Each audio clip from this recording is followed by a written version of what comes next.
2024 లేదా 25లో డిగ్రీ లేదా బీటెక్ చదివారా? సాఫ్ట్‌వేర్ జాబ్ కోసం ఎదురు చూస్తున్నారా? అయితే కోడ్ జ్ఞాన్ 100 డేస్ కోర్సులో చేరండి. జాబ్ సాధించండి. నమస్కారం అమ్మగారు. నమస్తే అమ్మా. శతభిష నక్షత్రం వారికి గ్రహాల ట్రాన్సిట్ వల్ల ఎలాంటి ప్రభావం పడే అవకాశం ఉందంటారు? అక్టోబర్ నుంచి డిసెంబర్ వరకు వారికి ఎలా ఉంటుంది? ఏ ఏ సందర్భాల్లో జాగ్రత్తలు తీసుకోవాల్సిన అవసరం ఉంది ఉమాగారు? శతభిష నక్షత్ర జాతకులు కుంభరాశిలో సంచారం అనేటువంటి జరుగుతూ ఉంటుందమ్మా. సో ఫస్ట్ ఆఫ్ ఆల్ ఏంటి అంటే ఈ శతభిష నక్షత్రానికి గురు బలము అనేటువంటిది తగ్గిందండి. మనం ప్రతిదీ కూడా డీటెయిల్డ్గా అక్టోబర్ దగ్గర నుంచి డిసెంబర్ దాకా మాట్లాడుకుంటే గురు బలము అనేటువంటిది తగ్గడం, దీనివల్ల ఎలాంటి ప్రతిఫలాలు ఉంటాయి అంటే సో మేజర్లీ మనీ ప్రాబ్లమ్స్ అనేటువంటివి చాలా ఎక్కువ ఉంటాయమ్మా. జీతాలు పడకపోవడం కానీ, జాబ్ నుంచి తీసేయడం కానీ, అంటే కొంచెం జాగ్రత్తగా ఉండడానికి నేను చెప్తున్నానండి. జాబ్ నుంచి తీసేయడం కానీ, జాబులో మానేయాలి అనిపించడం కానీ, లేకపోతే జాబ్ మారాలి అనిపించడం కానీ, ఎనీ చేంజెస్ కెరీర్లో జరిగే అవకాశాలు ఉంటాయి. అది ఫైనాన్షియల్ స్టేటస్ మీద కొంచెం ఎఫెక్ట్ అవుతుంది. సో ఆ విషయంలో చాలా చాలా కేర్ఫుల్గా ఉండాలి. ఈ సమయంలో జాబులు మానడాలు ఏది చెయ్యొద్దు, చాలా కేర్ఫుల్గా ఉండండి. అండ్ ఈవెన్ ఇంకొకటి ఏంటి అంటే ఇన్వెస్ట్మెంట్స్ అనేటువంటివి కూడా అస్సలు పెట్టకూడదండి. అప్పులు చేయడాలు, లేకపోతే ఎవరికైనా అప్పులు ఇవ్వడాలు, సహాయం చేయడాలు చేస్తే ఇంకా ఆ డబ్బులు మీరు వదిలేసుకోవడమే. సో ఆ విషయంలో జాగ్రత్తగా ఉండండి. లగ్నంలో శని రాహుల యొక్క కంజంక్షన్ కనబడుతుందమ్మా. హెల్త్ ఇష్యూస్, ఆరోగ్య సమస్యలు, ప్రయత్నపూర్వకంగా మీ తెలివితేటలు అనేటువంటివి మీ తెలివితేటలతోనే మోసపోయే అవకాశాలు ఎక్కువ ఉంటాయి. ఎవరినే నమ్మొద్దు ఈ సమయంలో. టిల్ డిసెంబర్ 30 వచ్చేంత వరకు చాలా సైలెంట్గా ఉండడం చాలా మంచిదండి. ఈ టైంలో మీరు తీసుకునే ప్రతి ముఖ్యమైన నిర్ణయము కూడా ఒక రిస్క్ లాంటిది. రిస్క్ అంటే ఎందుకు ఈ పదం వాడానంటే పర్సనల్ చార్ట్ బలంగా ఉంటే కొంతమందికి కలిసి రావచ్చు, మేబీ అది కూడా చాలా రేర్ అండి, వాళ్ళను కూడా చెప్పుకోవాలి కాబట్టి. కానీ అస్సలు తీసుకోకపోవడమే మంచిది. హెల్త్ ఇష్యూస్ పరంగా కూడా మగవాళ్ళకైతే, మెన్కైతే డైజెషన్ ప్రాబ్లమ్స్, ఆడవాళ్ళకైతే హార్మోనల్ ఇంబ్యాలెన్సెస్ కానీ, గైనిక్ ఇష్యూస్ కానీ కనబడుతూ ఉన్నాయి. చాలా చాలా కేర్ఫుల్గా ఉండాలి. ట్రావెలింగ్స్ ఎక్కువగా చేస్తారు, దివ్య క్షేత్రాలు, తీర్థయాత్రలు ఇలాంటివన్నీ అయితే పర్వాలేదు, బాగానే ఉన్నాయి, దానికైతే ప్రాబ్లం లేదు. 7వ స్థానంలో కేతుగ్రహ సంచారం కనబడుతోంది. దీనివల్ల ఏంటి అంటే 7వ స్థానంలో కేతుగ్రహ సంచారం కనబడుతోంది. దీనివల్ల ఏంటి అంటే వివాహాది శుభ కార్యక్రమాల విషయంలో ఆటంకాలు ఎక్కువగా వస్తాయండి. పెళ్ళి అనేటువంటి దగ్గర దాకా వచ్చి ఆగిపోవడం కానీ, లేకపోతే మ్యారిటల్ లైఫ్లో డిస్టర్బెన్సెస్ కానీ, మిస్అండర్స్టాండింగ్స్ అనేటువంటివి చాలా ఎక్కువగా ఉండడం, వ్యాపారంలో తెలియనటువంటి నష్టాలు చూడడం, కష్టములు రావడం, ఇవి చూస్తారు. అండ్ బాగా గమనిస్తే 7th లార్డ్ అయినటువంటి రవి 9th హౌస్లో నీచ స్థితిలో ఉన్నారండి. ఎస్పెషల్లీ వ్యాపారస్తులు, బిజినెస్ చేసేవాళ్ళు, పార్ట్నర్షిప్ బిజినెస్ చేసేవాళ్ళు వెరీ వెరీ కేర్ఫుల్గా ఉండాలి. 9thలో నీచ స్థితి అంటే లాస్ అయ్యే అవకాశములు ఎక్కువగా ఉంటాయి, చాలా బాగా గమనించండి.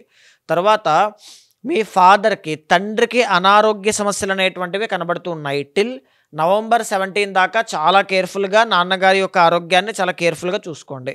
అయితే అష్టమంలో శుక్రుడు నీచ స్థితిలో ఉన్నారు. అన్నీ నెగిటివ్గానే ఉన్నాయి ఏంటంటే అని అనుకోవద్దు. అంటే ఉన్నది ఉన్నట్టు చెప్పాలి కాబట్టి నేను చెబుతూ ఉన్నాను. రాను రాను క్రమేపీ బాగుంటుంది, అది కూడా చెప్తాను. అష్టమంలో శుక్రుడు నీచ స్థితి అంటే ఆడవాళ్ళ విషయంలో జాగ్రత్తగా ఉండాలి. ప్రేమ వ్యవహారాల్లో అపజయాన్ని చూసే అవకాశం ఎక్కువగా ఉంటుంది. సినీ నాటక కళారంగాలు, నృత్య గీత వాద్యాది రంగాలు, కళారంగము, క్రియేటివిటీ అంటే క్రియేటివ్ సెక్టార్లో ఉన్న వాళ్ళకి కొంచెం నవంబర్ వచ్చిన తర్వాత బాగుంటుంది. నవంబర్లోకి వచ్చిన తర్వాత నవంబర్ 17 తర్వాత నుంచి రవి 10th హౌస్లోకి వస్తారు, కుజుడు 10th హౌస్లోకి వస్తారు, బుధుడు 10th హౌస్లోకి వస్తారు, శుక్రుడు 9th హౌస్లోకి వస్తారు. 4 ప్లానెట్స్ కూడా మీకు యోగదాయకంగా మారుతాయి. సో దీనివల్ల ఏంటి అంటే ఉద్యోగ వ్యాపారాల్లో స్థిరత్వం కనబడుతుంది. ఇంతకుముందు ఏదైతే ఇప్పుడు దాకా నేను చెప్పానో ఫైనాన్షియల్ డౌన్, వ్యాపారంలో నష్టాలు, తండ్రికి అనారోగ్య సమస్యలు, మిస్అండర్స్టాండింగ్స్ ఇవన్నీ కూడా నవంబర్ వచ్చాక బాగుంటాయి, ఖచ్చితంగా చాలా బాగుంటుంది. నవంబర్ 17 తర్వాత ప్రతి విషయంలోనూ మంచి గ్రోత్ అనేటువంటిది చూస్తారు. అయితే మీరు చేయాల్సిందల్లా ఏంటి, మీరు ప్రయత్నపూర్వకంగా తీసుకునే ప్రతి నిర్ణయాన్ని గైడెన్స్తోనే వెళ్ళండి. మనీ విషయంలో చాలా జాగ్రత్త, ఖచ్చితంగా. సుదర్శన చండీ హోమం కానీ, శివ ఆరాధన కానీ, మహాలింగార్చన చేయడం కానీ, అన్నదానము చేయడం కానీ, గోదానము కానీ, శివుడికి అన్నాభిషేకము అని ఒకటి ఉంటుందండి, కొన్ని శివాలయాల్లో చేస్తారు. అన్నాభిషేకం శివుడికి చేయించడం శతభిష నక్షత్రం వాళ్ళకి రాజయోగం పడుతుంది, గురుబలం పెరుగుతుంది, వివాహాది శుభ కార్యక్రమాలు అవుతాయి. ధనధాన్య సమృద్ధి అన్నీ కూడా ఈ శతభిష నక్షత్రం వాళ్ళకి కలుగుతాయి. సో ఇదే కాకుండా ఏంటి అంటే కేతు అనేటువంటి ఆయన 7th హౌస్లో ఎప్పుడైతే ఉంటారో ఏదైనా ఒక విషయం కొత్త ప్రాజెక్ట్స్ కానీ కొత్త విషయాలు కానీ డబ్బు కానీ అవకాశాలు కానీ అక్కడ దాకా నోటి దాకా వచ్చి వెనక్కి వెళ్ళిపోతూ ఉంటాయి. అంటే ఆటంకాలు పనులు పూర్తవ్వకపోవడం లాంటివి ఎక్కువగా జరుగుతూ ఉంటాయి.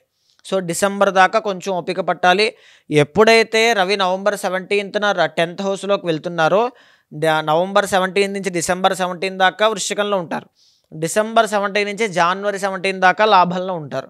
సో ఈ 2 months కూడా వీళ్ళకి చాలా బాగుంటుంది. హెల్త్ ఇష్యూస్ పరంగా పనుల పరంగా కార్యసిద్ధి ఎక్స్ట్రాడినరీ ఉంటుంది. కానీ అప్పటి వరకు చాలా చాలా కేర్ఫుల్గా ఉండాలమ్మా. అయితే ఈ శతభిష నక్షత్రం వాళ్ళు ఆల్రెడీ ఏలినాటి శనిలోనే ఉన్నారండి. ఏలినాటి శని అనేటువంటి దాంట్లో వీళ్ళు లాస్ట్ ఫేజ్ ఆఫ్ ఏలినాటి శనిలో ఉన్నారు. బట్ శని పూర్వభాద్ర నక్షత్రం మీదకి వెనక్కి రావడం వల్ల జన్మ శని యొక్క ప్రభావాలు కూడా కనబడతాయి.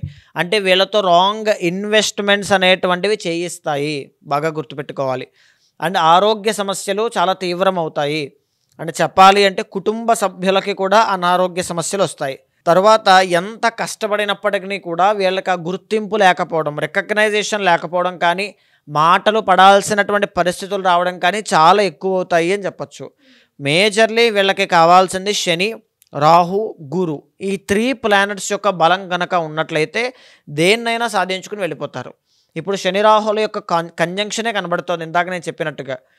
సో ఈ శని రాహుల కంజంక్షన్ బాగుండడానికి ఏం చేయాలి? ప్రతి శనివారము కూడా వెంకటేశ్వర స్వామి వారి యొక్క ఆరాధన, శుక్రవారం నాడు దుర్గాదేవికి కుంకుమార్చన లేదా లలితా సహస్రనామ పారాయణ బలంగా చేసినట్లయితే ఖచ్చితంగా శనిరాహులు అనేటువంటి వాళ్ళు యాక్టివేట్ అవుతారు. ఇది చాలా సింపుల్ రెమెడీ అండి. లేదు ఓపిక ఉంది చేసుకుంటాము అనుకునేటువంటి వాళ్ళు సుదర్శన చండీ హోమం చేసుకుంటే అద్భుతమైనటువంటి శుభ ఫలితాలు కనబడతాయమ్మా. ఉమ్మగారు మీరు అన్నట్టుగానే ఇంకా ఎవరికైనా కూడా మీరు చెప్పినట్టుగానే వాళ్ళకి ఎలాంటి డౌట్స్ ఉన్నా వాళ్ళు ఎదుర్కొన్న సమస్యలకి పరిష్కారం చేసుకోవాలి అనుకునే వాళ్ళు మిమ్మల్ని ఏ రకంగా కాంటాక్ట్ అయ్యే అవకాశం ఉందంటారు? తప్పకుండా అండి. అలాంటి వాళ్ళు ఎవరైనా ఉంటే మీకు కింద కనిపించే నెంబర్కి కాల్ చేస్తే మా వాళ్ళు మీకు పూర్తి వివరాలు అందిస్తారండి. ఎందుకు అని అంటే చాలామంది ఎంత సంపాదించినా ఎంత సక్సెస్ఫుల్ అయినా సరైనటువంటి ప్రాపర్ గైడెన్స్ ఉంటే బాగుంటుంది అనేటువంటి విషయంలో ముందుకు వెళ్తూ ఉంటారు. అండ్ ఎడ్యుకేషన్ విషయంలో కానీ కెరీర్ విషయంలో కానీ marital లైఫ్ కానీ ఏ పార్ట్నర్ని ఎంచుకోవాలో తెలియక పరిస్థితుల్లో కన్ఫ్యూజన్ డైలమాతో చాలామంది ప్రాబ్లం ఫేస్ చేస్తూ ఉంటారు. అలాంటి వాళ్ళందరికీ ప్రాపర్ గైడెన్స్ ఇచ్చే విధంగా ఖచ్చితంగా మీ వెనకాల నేను ఉంటాను. మీ పర్సనల్ చార్ట్ చూసిన తర్వాత గోచారంతో సమన్వయం చేస్తూ ఏదైనా దోషం ఉంటే శాంతి పరిహారములు ఆచరింపచేసి భగవత్ అనుగ్రహం కలిగేలా చేస్తాను.